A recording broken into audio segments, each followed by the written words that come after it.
Hey guys, it's Britt and welcome back to my channel. Today we're making whole food plant-based cookie dough balls.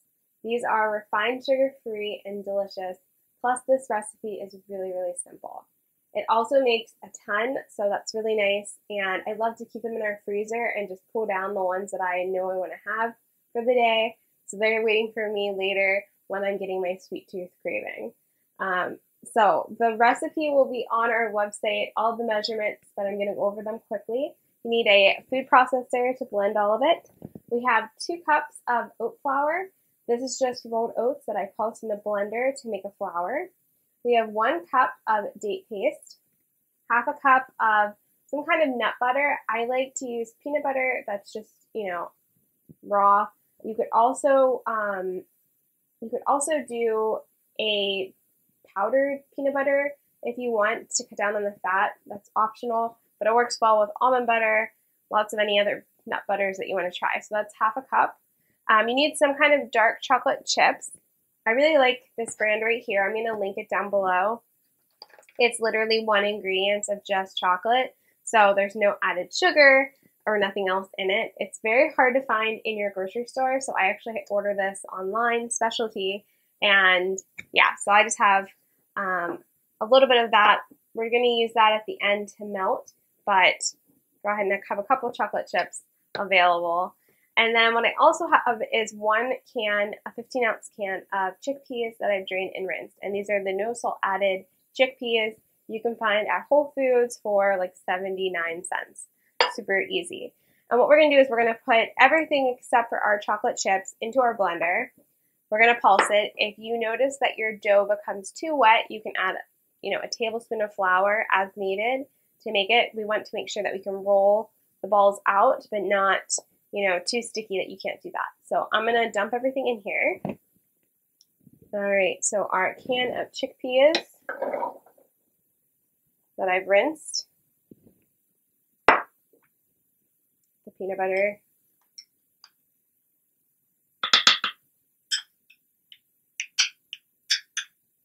this is going to give it that cookie dough taste. You also could fold in some chocolate chips. I find that just melting a little bit of them and drizzling it on top really adds a nice chocolate flavor without having to put too many in. So that's the way I like to do it. You could also add some peanut butter mixed with maybe some cocoa powder on top if you don't want to get chocolate chips. There's lots of different ways, but you'll be so surprised that there's a whole can of beans in this because you can't taste them, which, who wants to taste chickpeas in their cookie dough? So that's a really good thing. Our date paste, I always have a little bit of it made in our fridge. And I also have a video on how to make date paste, so I'll link that above.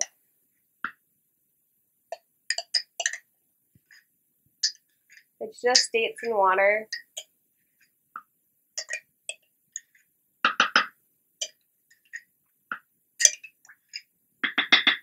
And this is nice. It makes a large amount because even my husband has started to grab these, and he's not a dessert person at all. So I'm glad it makes a large amount. And then your oat flour.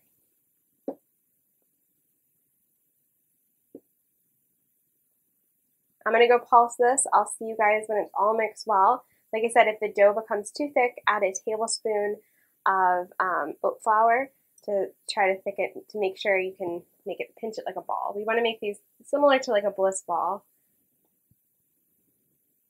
All right, I'll see you guys when it's all nice and blended. Once everything is well combined, you can go ahead and move it to a bowl. We're going to put this in the refrigerator for around 20 to 30 minutes, just to let it harden up so we can form it. You shouldn't see any chickpeas.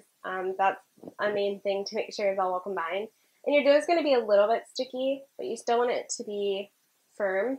And like I said, when we refrigerate it, it's going to help it a lot when we go to roll them. So go ahead and move everything. Try to scrape it all if you can. To a bowl, and then we're going to stick this in the refrigerator, and I'll see you guys back when it's all finished, but it should kind of look like cookie dough already.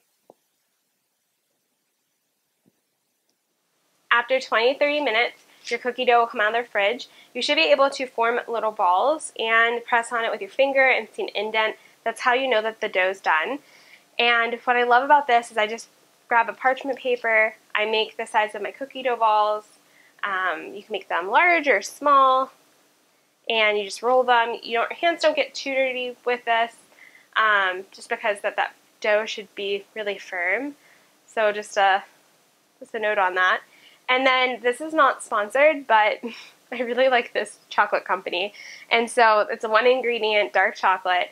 I'm going to melt this in the microwave and just make it into melted and then drizzle it on top. You could fold in chocolate chips to this and drizzle it, or do neither. You could take some of that nut butter and mix maybe some cacao and drizzle that. There's so many different ways that you guys can do this to your liking. And while I'm rolling these, I just wanted to talk about some people are very scared of nuts and dates and calorically how much it is. And while I agree that those are all high caloric foods, this is the way that I've stayed sane being whole food plant-based for so long.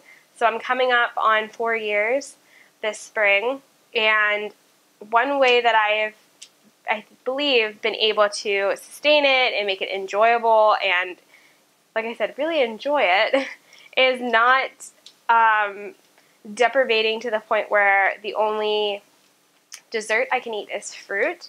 Having something different like this, or a coffee cake, or the chocolate cookies as a treat. Now, I don't eat lots of these foods all of the time, but something I can go for as a treat, opposed to going out and eating some junk vegan food. Like, I really never eat vegan junk food.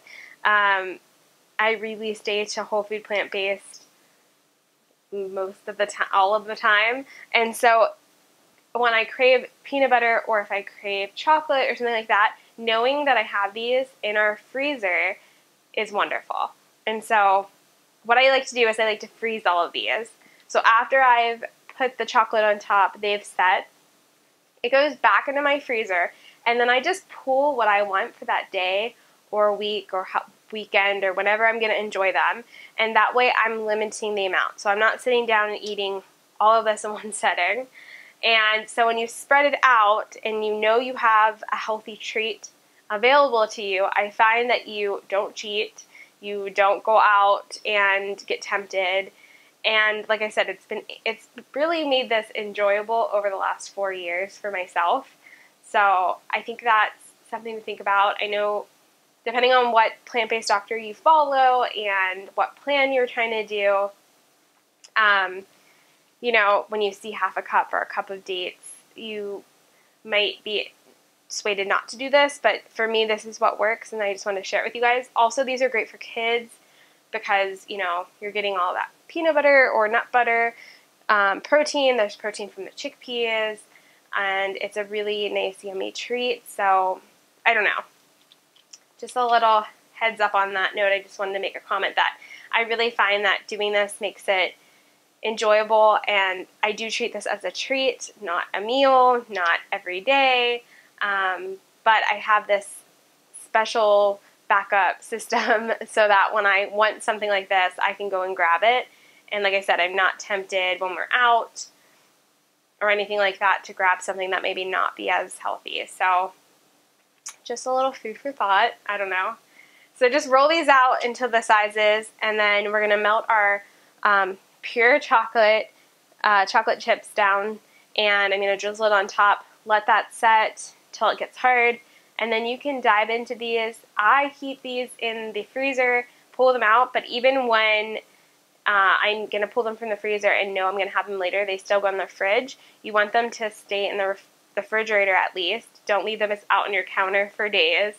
And all this will be in the recipe, which is going to be linked on our website down below. These also travel really well, so if you're going on a trip or something,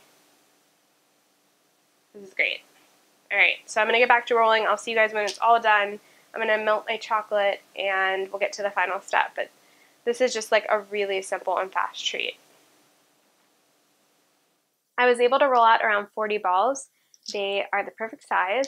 And I melted our chocolate, and it melts beautifully. I like to use a fork for this and just kind of go back and forth and make them pretty and a little design. And then I'm just going to let them harden and let the chocolate set. So there isn't really a science to this. You can just have fun with it, but just gives it a little bit of chocolate, not too much that it's overpowering, but a little bit that you can taste it, and I find this is our favorite way to enjoy them. Well, I've already jumped into these. I've already tried one. So these are so delicious. Again, it just takes a couple minutes to set up. Make sure you check out our blog post with all of our recipes, including this one, down in the description box below. If you're not, please subscribe. You guys are such an awesome community, and I'm so happy to have you guys a part of it. And I really love that we're growing this channel. I make whole food plant-based recipes all the time. The next one is our chickpea nuggets, so stay tuned for that. And I will see you guys very soon. Give this video a thumbs up, subscribe. I'll see you next time. Bye. It's like amazing how much it tastes like cookie dough.